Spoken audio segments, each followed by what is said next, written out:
Hey y'all, this is Treacherous Slayer, and before we get started, don't forget to like, comment, and subscribe. Now, today we're about to get into Pretty Little Liars Summer School Episode 6 recap and thoughts. And y'all, this episode starts with Noah informing the girls about her test that Bloody Rose put her through. We all seen her running through those stems of thorns from the Stark wolf that is Bloody Rose's pet. Now, as she's sitting there informing the girls about like her ordeal, Jen also joins in and says, "Oh yeah, I was driving right there in the nick of time and seeing her on the road and everything." And they're all like, "Okay, thank God." And Noah just voices her thoughts like, "Okay, y'all, what if she targets Jen now that because she saved me and everything?" And then y'all, Jen was just like, "I wish that bitch would. She could try it and it's on site." And I was like, period. I was like, she ain't no damsel in distress, so she throws in her 2 cents, and the girl was like visibly relieving fear. I was like, okay, I like this girl. And then Imogen was like, welcome to our nightmare.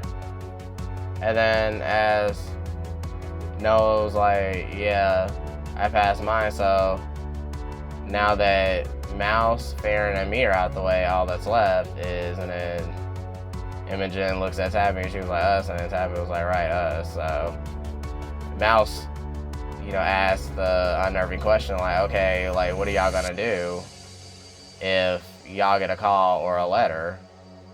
Like what's our response? And they just say, look, at this point, we just gotta survive. I was like, I know that's all y'all can do, because, I mean, she proved time and time again, if y'all, like, bring anybody else into it, they'll be, whacked and end up like the previous ones before. Like we've seen in the pilot what happened to all the people they tried to warn. So it's best they, keep their lips locked. And they also ask, wait, like, are you gonna tell Sean and everything? And Noah looks at Jen like, no, we gotta keep him out of it. The less people to know, the better, and the more lies we say. I'm like, right, because have y'all learned y'all can't be talked too much and let everybody in on y'all secrets. So as Monday rolls around, Sean comes in and checks on her and asks about her feet and everything. Like, you good? Like, I know those blisters are a bitch. And she's like, yeah, I'm good and everything. And Jen just lurking in the background like, oh, damn, I hope he don't smell me on her, Yeah. Because they creeping together in the dark. So, I don't understand how he ain't putting 2 and 2 together, but we'll speed past that.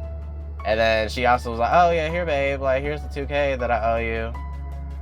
And then he's like adamant and reluctant, like, no, you don't need to pay me back. And then Jen just instantly chimes in, and I'm like, I insist, like, especially you did it for me, and I really appreciate it. He looked at her like, oh, that was really sweet. Okay, I'm about to go to the bank right now and everything, cash it in. And Noah looking all nervous. And I'm like, no, at least be slick with it. Like, come on now. At least try to pretend you're not, creeping in the park after dark with Jen, but I digress. So, as we continue past that little moment, and he said he would go to the bank, he pecks the kiss on Noah, and then Jay, y'all can just see her face like, I was thinking this shit, either she gonna choose me or choose him, like, cause I am over it, like, y'all can tell she just over it, like, she was like, she don't choose me, yeah, shit about to go down, as it is. So, we then go to the school where all the girls are just doing their usual summer school lesson in their class, in class A, obviously. And the teacher, before she begins the lesson, says that they have a guest, and then here come Kelly, holier than thou self. And all the girls like, oh, Shawty's like, oh, it's just Kelly, okay. Like, what are you doing here, Kelly, and everything? And then they all looking ambivalent on why the hell she's here in the morning. And she starts being all preachy and everything with a message of Redemption House, saying how since their bad decisions led them to summer school, that they really need to come see Redemption House and cleanse their souls and stuff and everything. And the girls looking like, and I was like, bad decisions, bitch. Didn't you see what Principal Smithy and Archiekins did to us last season? You were there, remember? Can we not be delusional here? I was like, right, like, what the hell is she doing? And then she has the class pass around the posters and let them know when Redemption House is gonna start and everything. And then the girl's just looking all confused, like why she's pushing this, because she was just chilling with them at the skating rink, and she's basically not being herself. And we know she's low-key a party animal, so I'm really confused, but I don't know. Then Imogen reads the poster. Hey y'all, she was looking like, y'all can see her face. She like, I know this ain't what the hell I think it is.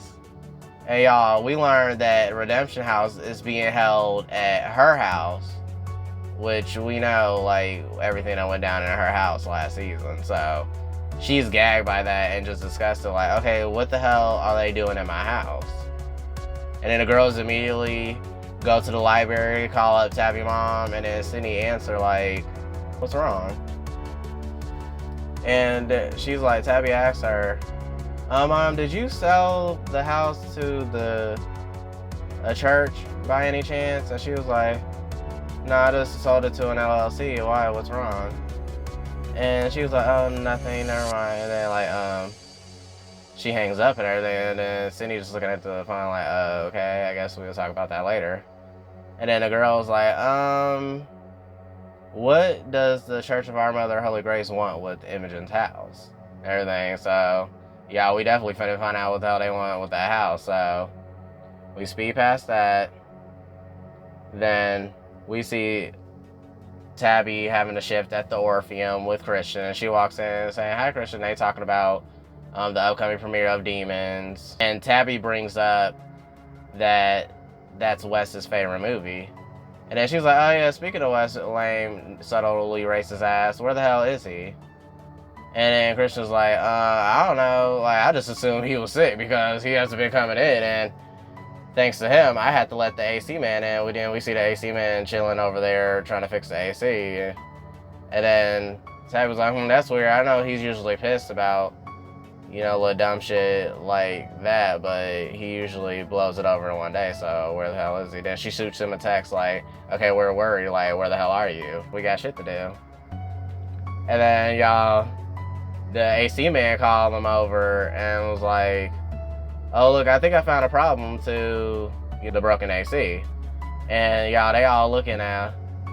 And then when Tabby leaned down, y'all, we get jump scared by Wes's dead body, y'all, just like mutilated. I was like, he up in there laid up like Clip Chip after Archikins dealt with him. So I'm like, when she leans up and like frights and gasps and everything, Christian and the AC man don't do that. So obviously we know this is like a hallucination or whatever. Then because as she leans back down, we see a possum. So I want y'all to let me know what y'all think, because that was definitely foreboding to me. I was like, okay, it's like Wes already dead, and then we're just gonna find his dead body like rotting somewhere and everything in the season finale. Y'all let me know in the comments. Don't forget to comment and everything, because I want to know, because what the hell was that about? And then the AC man was like, okay, I'll get this like ready and fixed and everything. He just probably chewed on some wiring, and this shouldn't take no time to fix it. And then Christian's like, okay, thanks and everything. And then Tabby looks at Christian like, okay, we probably need to check up on Wes, because, yeah, like, obviously she didn't voice what she's saying because she don't want to look insane. So, as we speed past that, we're flashed to the pool where Greg teases Farron about her recent breakup with Henry. He was like, I heard you broke up with Twinkle Toes. How you holding up? I guess. I was like, not Twinkle Toes. Like, he got a sense of humor, Greg. I was like, okay. I'm glad I spared him from Bloody Rose, because I was like, okay, I kind of see what fans are speculating about these two. They definitely got some chemistry that needs to be explored. So, nonetheless, she's like, okay, cut the shit, Greg. Like, you need to tell me the truth about what's going on in Redemption House. Like, what's the true meaning? And he's like, well, it's basically like a play, but like it's super interactive and like a haunted house, but religious. That's his vague explanation. And she's like, that doesn't sound really appealing. And why the hell does this cult want us to go there? So as she pesters him about the whole idea of Redemption House, we then jump to Mouse informing Ash about the Redemption House and everything. And y'all, this sets Ash off. Like, I never really seen him this upset like this before, besides Mouse hard-headed ass ditching him for them dates in the beginning of the season. So we see him like explaining to her and all, like, Redemption House is just a term they use to cover up the actual messed up things they do to like people they deem as sinners, especially like people belonging in certain minority groups such as like the LGBTQ plus community and everything. It's actually a hell house depicting like how gays go to hell and everything, and you know, drugs are bad, they will send you to hell immediately and everything. Just the whole doing anything wrong would drag you to hell immediately and there's no hope. And it's just like amped up psychotherapy, I would say, in his words. So, and he's just pissed because he went to the mayor and everything about renting out some space in Millwood for a pride party, and he got denied, but they able to just flaunt and spew their hate to certain groups during like an important month, an important time, and he's not happy about that. And Mouse reassures him like, okay, we're definitely gonna figure something out, just, you know, stay positive and we'll figure something out. I was like, see, that's how you be supportive. See, I love to see it.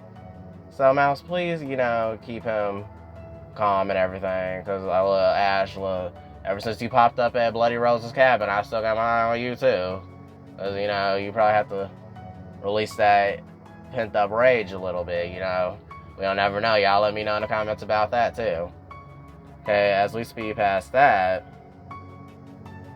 we see Jen and Noah just working a usual ship at the pizza parlor. And like, yeah, she just asked her like, so how you holding up? And like, she like, Noah was like, okay, I'm good and everything. So she was like, okay, so what are you gonna do? Like, I have a proposition. She was like, a proposition about what? She was like, well, I was thinking since you can't really decide between me and Sean, how about me, you, and Sean, you know, menage a trois, whatever. I was like, now, Jen, I didn't know you preferred a little side of beef on your buns. You know what I mean? I didn't know that, so I'm like, I don't know. I was like, now she's suggesting a threesome. I'm like, y'all, she suggested a whole 3-piece session. So I was like, I was not expecting that. I am so serious. I was not expecting that. But then Noah was like, hold up, pause. Like, we're not doing that. I'm not into that. All you need to know is I do have feelings for you, but I also love Sean too. I'm like, okay, Nina, you gonna have to decide, like, who are you gonna choose? Because this is like getting old real fast, because you can't be playing tug of war with people's hearts like this. So y'all let me know who y'all think she gonna choose. Like, I don't know at this point, but that was wild. Jet over here like, no, we can have a threesome to figure it out. She was like, oh no, we're not doing that. We're not doing that. Okay, speed past that. We then see Mouse at the creamery informing the girls about Ash's like recent information about what the true meaning of Redemption House and how it's basically dissuading people from bad decisions, but also displaying those said bad decisions in a hellish way, saying that anyone who commits those certain sins, such as certain sexual orientation or just making certain morally questionable decisions, that will send them to hell. And Imogen is just pissed about this. She was like, okay, like, why the hell did they choose out of all places to do this in my house, knowing damn well all the stuff that went down in said house and everything? So she was like, okay, I had enough of this shit. I'm gonna confront Kelly ass. So she was my best friend. And then Fairchimes was like, yeah, mine too. So she was like, yeah, we gonna have to talk to her about this, because who gave them the okay to do this? Like, make it make sense. And Farron was like, you're not going alone, safety in numbers. I was like, right, because Bloody Rose hot on y'all ass. Y'all need to keep y'all head on a swivel. Like, you know, be ready 25-8. So we see them, you know, getting ready to go confront Kelly or whatever.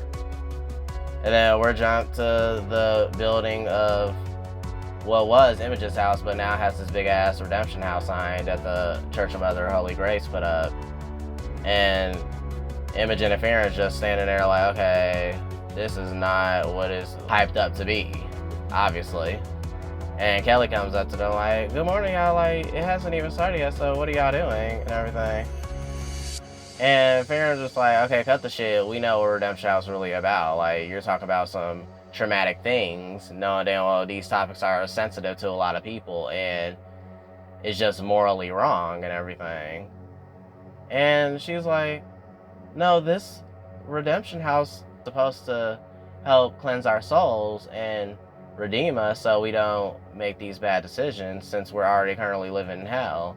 And Imogen's like, how can you say this knowing damn well what happened in that house and some of these issues that you're discussing hurt the people around us that we care about and everything. I'm like, right, like, you just gonna disregard all the messed up things that everybody done went through the whole last season. Like, was that just a fever dream to you, Miss Kelly? Because I'm like, I was rooting for you, Kelly. Now, I was rooting for you. I thought you were a liar at this point, but obviously, you is one of the biggest hypocrites so far, so I don't know, y'all. Y'all let me know, like, what y'all think is gonna happen with that. And they just tell her, like, look, this ain't it. Like, you're not being yourself, and I'm scared as hell. Like, what are you becoming? And Imogen's just like, yo, after this, we definitely ain't gonna be friends.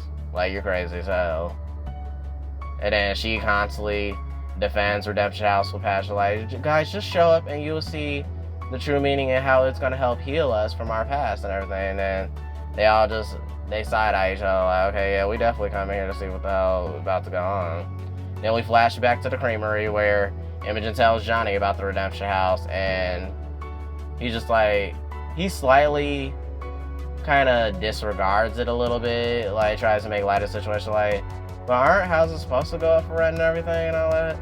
But she was like, yeah, but that's not the point, it's what they're doing in the house and what happened in the house. And he was like, okay, what happened in the house? And then she finally tells him the truth about how her mom basically took her life in that house and everything, and how Kelly's twin Karen was there and witnessed the whole thing and act like it didn't happen at all. And she also goes into detail how she had to come clean up the aftermath and everything, like clean up the blood, the bloody A and everything. It was just, that image is forever burned in her memory, and it's just sad that Kelly just completely brushes it off like it's just some nasty sin that can just easily be washed away and everything. And he quickly apologizes for his insensitivity and quickly embraced her in a warm hug, and that was nice to see. I'm like, see, this man is really boyfriend material. Love to see it. Then we then flash to the preparation of Redemption House where Greg walks in and confronts Kelly about the whole setup and everything. And he asks her, like, yo, Kelly, like, I just walked through all the rooms and this is a pretty fucked up shit. Like, what is really going on here? And then, y'all, she tries to gaslight him, like, no, like, don't you try to back out of this right now. You already knew what was going to be going on, so you got to stay here and do this for me and everything. I'm like, so you really just did a complete 180, like, not a 180, a whole 360 in personality, because I'm like, how brainwashed can you get and everything? I'm like, the hypocrisy of it all. But yeah, I don't know. Then he was like, oh yeah, and then he just walks away and I guess gets in position or whatever. Yeah, and then the girls all like mug and glare at the Redemption House, ready to basically go in. And they, as they contemplate to go in, y'all, guess who the hell pop up? I was like, she's been MIA since like the beginning of the season. Delusional ass Mrs. Langsbury, y'all. Why her bitter, delusional ass just confronts Imogen and Tabby like, y'all shouldn't be here and everything. And then they like, why the hell not and everything. Basically, she was like, especially what you did to my son, lying on him. And then Imogen checked her as, you mean what your son did to us? And it seems like it completely went over your head and everything. And then she was like, you girls are liars and beyond redemption and everything. I'm like, beyond redemption. I'm like, talk about utterly and completely delusional. Like, are you serious right now? And Tabby was like, no, your son's the one who needs some prayer, obviously, because we know where he ends up at and everything. She was like, well, all I can do at this moment is just pray for you girls, since like I can't have any peace. That's all I can do right now. And y'all, how they like play with the camera angles, she's still my number one suspect too. Because where the hell have you been? With your delusional ass, with you're lying, and I'm suing you head ass. Like, where have you been? Cookie cutter mom, mommy dearest. Because I'm like, talk about delusional, y'all. And then at the hub, bitter delusional ass walks away. No, I was like, I'll cut a bitch. I was like, serious? I was like, that's not me, because who is she talking to? And then they all like, are we sure we want to go through with this? Because this delusional ass bitch, she want to catch a case. I was like, right, because she was like, okay, it's on site, like, what y'all want to do? Fuck her for the moment, and let's just, like, forget about her. And let's just go through this and see what the hell this redemption house is about. And y'all, while they walking through the redemption house, and first off, the first interactive like play starts with a church member playing mouse as she sits on a bed FaceTiming a random man who's also masked as a devil, who we know learned to come, it's Steve. And obviously we see a flashback of her creating a little meeting with Steve and asking him what to wear and everything, obviously because they had that makeshift parental relationship. Like, he was basically like her surrogate dad in that last season, so we know how traumatic that was for her, since he got like knocked off like Clip Chip did in the season premiere.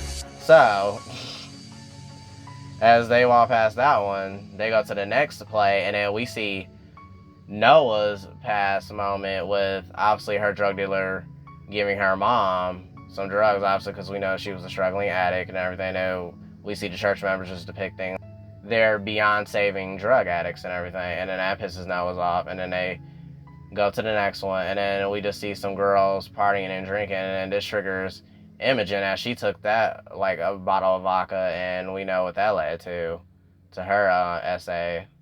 And then the same thing with like a girl dancing like Tabby was at the bonfire, and we know that she was drunk and incoherent, and that led to her essay case with obviously what Clip Chip done to them.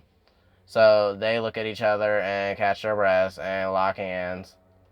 Then we go to the scene where y'all, Greg and Henry are depicting, I guess, closeted gay teens, like looking through some gay porn, and then we just see some like flames, and we just hear like incessant moaning in the background. I was like, this is so uncomfortable, and like everyone who okayed this and greenlit this need their ass beat, because what church of y'all right mind go do something like that? Like, I was like, hell no, this is not happening, is it?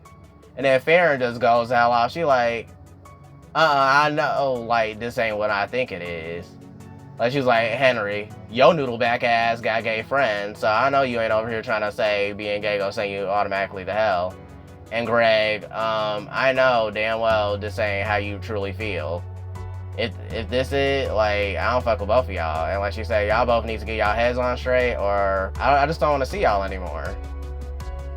And she storms out, and then y'all, they go out the hall, and then they see a sign pointing to like the bathroom and then Imogen's mom's room.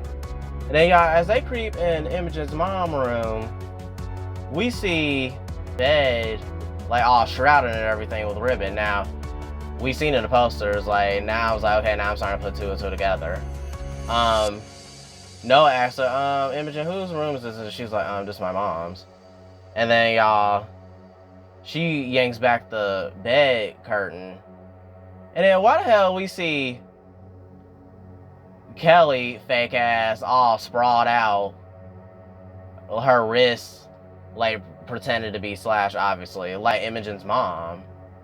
Like what happened, what Davy did to herself, and then she wakes up and then looks at them in horror, and then the girl's looking at her in horror like, I know this bitch ain't doing what I think she is. And I was like, it took every fiber in my body to not jump to the screen and snatch her by her hair.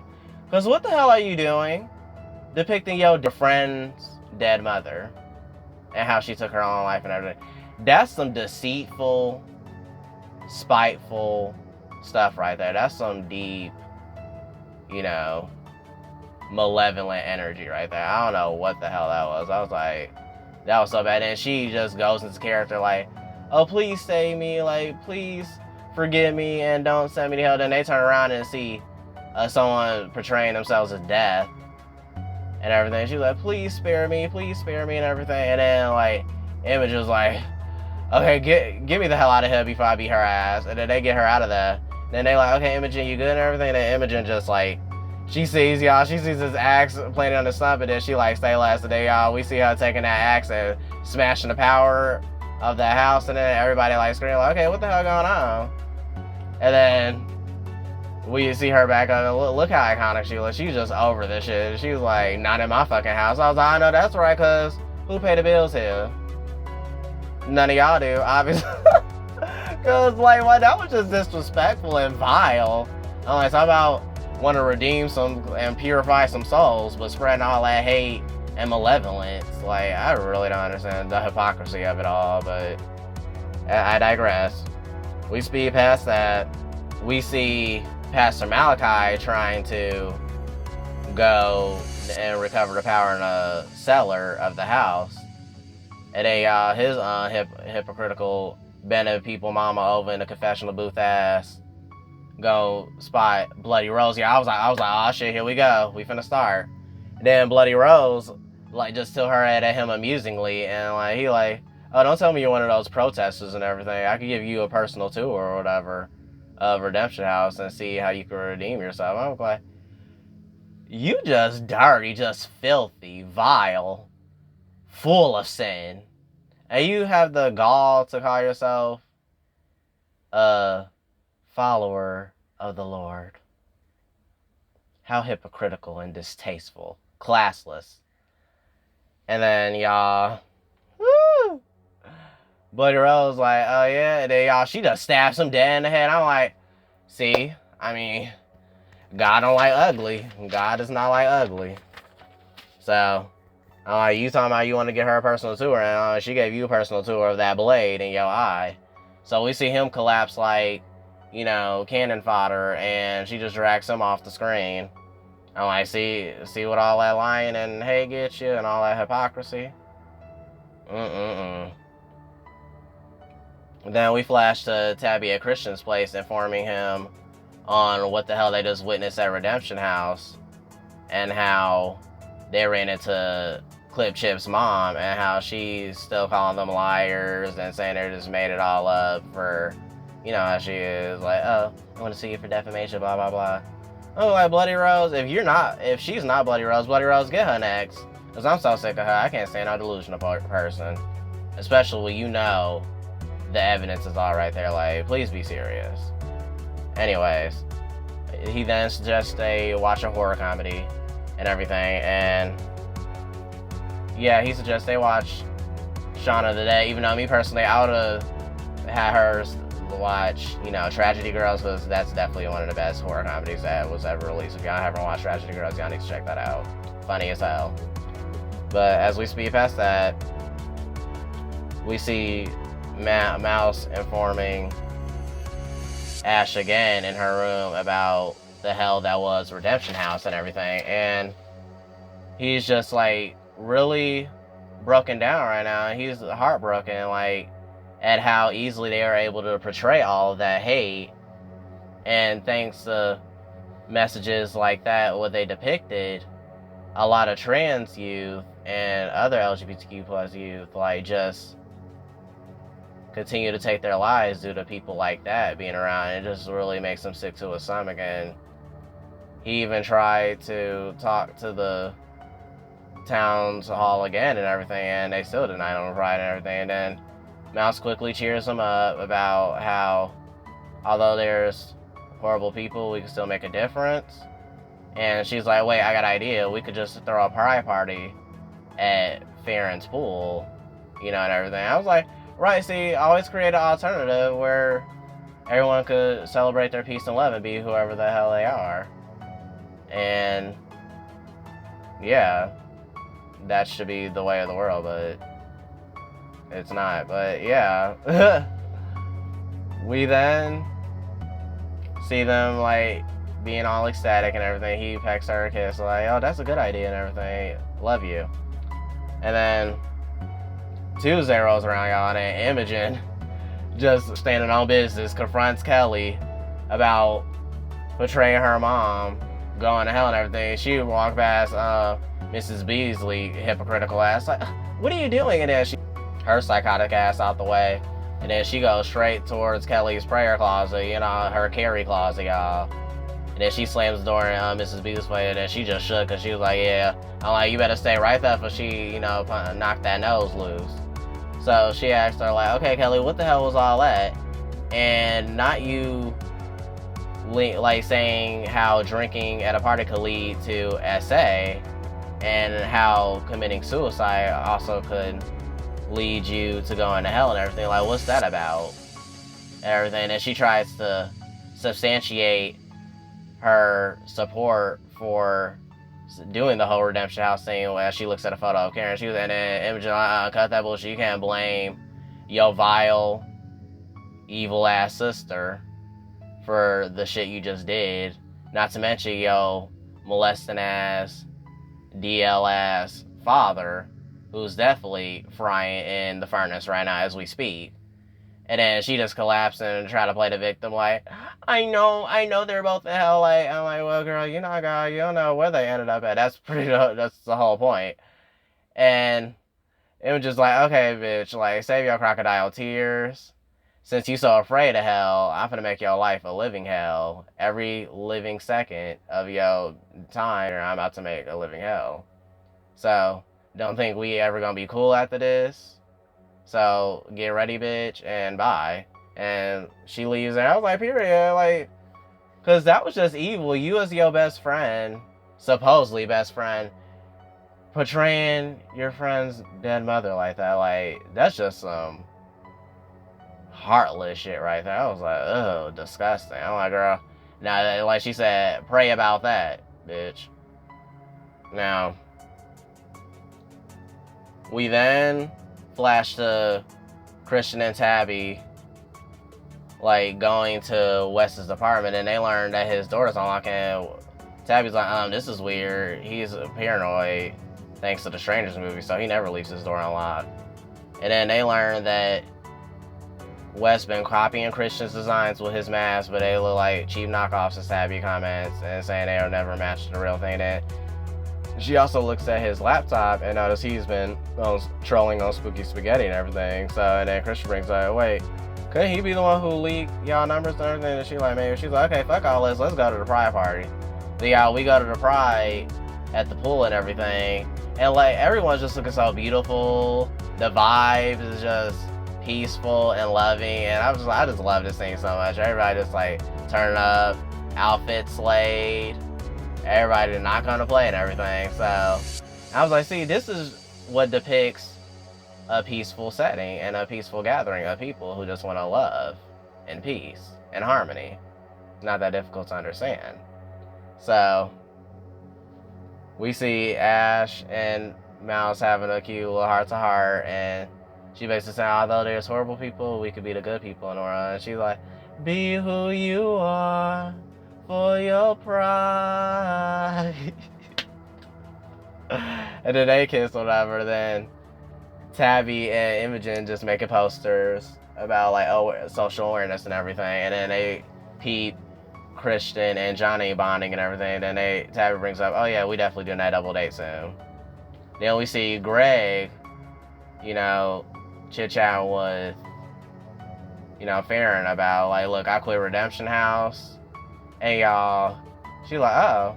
And he ended it with Kelly. I was like, damn, double homicide. He just ended everything.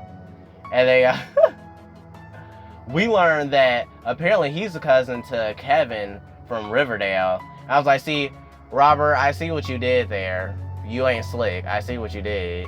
I was like, we love a good crossover. But anyways, and then we also see Noah mugging Jen the whole time. She was like, because we seen Jen over here with her crybaby ass. I'm like, now you over here all up pressuring Noah to date you and shit. You over here in this Ginger Snap's face and everything. She was like, esta niña loca? Like, I thought she was trying to pick me. She over here like on some pick me, choose me, love me type shit, and you over here in Ginger Snap face. So she bugging the whole time. She was like, see, this is annoying. And as the group, it continues to enjoy Pride. The girls reunite in the pool and everything. And then Noah continues to mug Jen and Ginger Snap. And then she finally confesses to the girls that Jen was more than a friend in juvie, and they had a sneaky link while she was with Sean in juvie and everything. And then all the girls like give some slick, like knowingly smirks at each other. Like, see, I knew it. It was just like, I called bi right at the skating rink. I was like, we love a bisexual queen. I was like, right, because girl, you can't hide it. And like, Mouse Kill me talking about, like, I love how I only missed my birthday party while fighting for my life. That killed me. And then it was like, okay, Mouse, chill. We gonna make it up to you, girl. I was like, right, Mouse, like, you funny as hell for that. That killed me. That was one of my favorite moments, too. And then they popped the question, like, the rest of us fans are like, so who you gonna choose?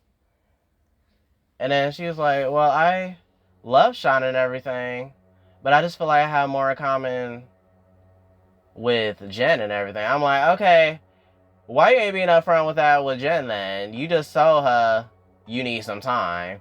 I'm like, girl, like, make it make sense. That just annoying telling me, but yeah, as we see them continuing Pride and everything, Tabby then devises a plan for them to get back at Redemption House for that fucked up interactive hateful play that they threw. So she devised a plan to get some masks that Christian made and dress up as demons and go terrorize the guests and make it seem like actual demons are attacking and everything, and to scare the hell out of them to end that shitty ass excuse of redeeming your soul. So as they decide to do that, we then flash to Noah at her apartment, finally deciding to tell Sean about her and Jen, but then she's caught off guard when he comes in all pissed and everything. And she's like, Sean, what's wrong and everything? And he was like, my mom, like, basically, like, she went crazy and everything. Apparently, we got robbed and somebody stole some cash and jewelry worth over, $2,000. And then she side-eyes like, I know, my side chick just ain't robbed my Esposito. So, and he goes into detail saying how his mom blames Noah for it and everything. She was like, now what I got to do with it? Now how am I in it? And then she hugged him and he just told her like how he's done with all her shit and everything and he loves her, y'all. I'm like, oh, he is such a genuine boyfriend. I'm like, this is so sad because I'm like, what is he gonna do when he find out about her and Jen though? What do y'all think he gonna do? Y'all better let me know in the comments because y'all been mighty silent. Now, as we brush past that, she hugs him. She then confronts Jen at the pizza parlor like, look, did you rob my Esposito and got my mother-in-law trying to hang me and everything? And she was like, I mean, we needed the cash and everything, and that was the quickest solution. And she was like, look, are you trying to end up back in juvie? Like, I know I ain't trying to end up back in juvie, so you need to get your priorities straight. And then she tries to play the victim like, oh, well, you need to choose. Like, are you going to choose me or him? Like, because I'm getting sick of this and everything. I'm like, okay, what happened to Ginger Snap you just playing with at the pool? Girl, y'all both two peas in the pods at this point. Like, y'all can't make a decision worth the damn. So, and she tells her again, well, I need time. So, in the meantime, you try not to rob anymore. And then she's like, okay, fair. Then we flash to the girls arriving at the Redemption House with Christian, Greg, and Johnny, and Ash as they get ready to, raid the Redemption House and get all those hypocritical ass fucks out of Imogen's house. And as they get ready for and put on their mask, they storm the house. They go into the cellar. They put on the mask, and it just killed me. This whole thing, they went and wreaked havoc on each setting and just scared the hell out of everybody. Everybody running all out of the house, all terrified and everything. And then we see Imogen going upstairs, right? And she notices, she opened the curtain of the bed. There go her test with the rose. Somehow a final girl must be ready without warning. And y'all, as soon as she take off that mask, she picks it up and reads it somehow, and then we see it. And y'all, Bloody Rose pop up, close the door, and then y'all can see Imogen's face. She on fight mode, like she's like, okay, defense mode activate. So y'all, they get to tussling and everything. I was like, oh shit! Like I was like, damn, Bloody Rose. I'm like, you was just on ready, girl. I'm like, chill, Loca. Like, damn. And they are going at it, y'all. But like, I'm glad they've been taking these self-defense classes, cause like, as they tussling, the girls like in a cellar, like, woo, like this is the man. The boys outside filming shit, like, look, this is what I'm talking about. And she upstairs tussling, slamming each other through the dresses, the doors, knife going through the wall, like just chaos ensuing. And then like the rest of the girls meet up in the cellar. They yank off their masks, like, y'all, that was a good time. How y'all think Imogen? And then they was just like, she probably up there still beating that bitch up. And I'm like, oh yeah, she beating the bitch up. Her and Bloody Rose going at it, and then Bloody Rose tossed her on the bed and everything, and started wrapping like the bed curtain around her neck and everything, starting to strangle her. And then as Imogen is like fighting back and clawing at her face, she starts clawing at the bandages that is her mask, the bloody bandages. And then we see pieces of the bandages and blood specks on her cheeks, and her eyes widen in fear when she notices a face, and then she screams in horror, and this alerts the girls. They like, Tabby like, y'all, that's Imogen, we gotta go in there, y'all. They dart into rescue mode immediately, and then go upstairs to see what the hell going on with Imogen. And then they see Imogen sitting there on her mom's bed holding the bloody bandages, and they like, Imogen, like, what happened and everything, like. And then Mouse like, this is Bloody Rose. And then Noah's like, oh, did you see a face? And then Varen's like, okay, who the hell was it? Who was under the mask? And then she was like, my mom. I'm like, what the hell you mean your mom? And then the episode ends and everything, and they all just looking at each other in confusion, like, what the hell she mean her mama? Ain't her mama, in the upper room? I was like, right. I'm like, don't tell me these new killers up on some Texas Chainsaw type stuff and, sewing on faces and everything, because that's the only explanation I could also think of, or obviously another hallucination. But y'all, my theory is, like, the Bloody Rose, one of the Bloody Rose people, because I definitely think it's a cult, like, is staying in that house, like Imogen's house, because we know Archiekins was lurking in her house last season, so obviously her house is super accessible. And how the killer just came in and pulled a Roman Bridger, came in, like, stab, fight, and disappeared without a trace, it just seemed too convenient. Like, they know that house like the back of their hand. So I don't know, y'all let me know in the comments what y'all think, because obviously my suspect's still Mrs. Beasley, Miss Langsley, and, like, I don't know what about Dr. Sullivan, y'all. I don't know, some of these boyfriends are kind of suspect too, I don't know. Are y'all paying attention to also what they wearing? Because why the hell they keep wearing all these floral designs? I noticed Ash had on some roses, and Christian, when he was hugged up with Tabby, he had on some flowers and stuff. And it's kind of convenient how some of his knockoff designs ended up in Wes's house. I don't know, and do y'all think Wes is already a goner? Like, he already clipped like Chip? I don't know. But y'all stay tuned for next week's episode recap, episode 7, because we know Tabby, y'all, she about to go through it. And I just gotta give it up to these showrunners. Y'all doing a phenomenal job. I am seated every week. And like I said, I'm gonna need seasons 3, 4, 5, 6, 7, all the above. However far y'all can stretch these stories. Now, y'all, I need more, like, I'm scared for Sabby now, because I'm like, it could be anybody. So, without further ado, I'm Treacherous Slayer, and see y'all later. And also, don't forget to like, comment, and subscribe, and happy Pride, y'all. Be safe.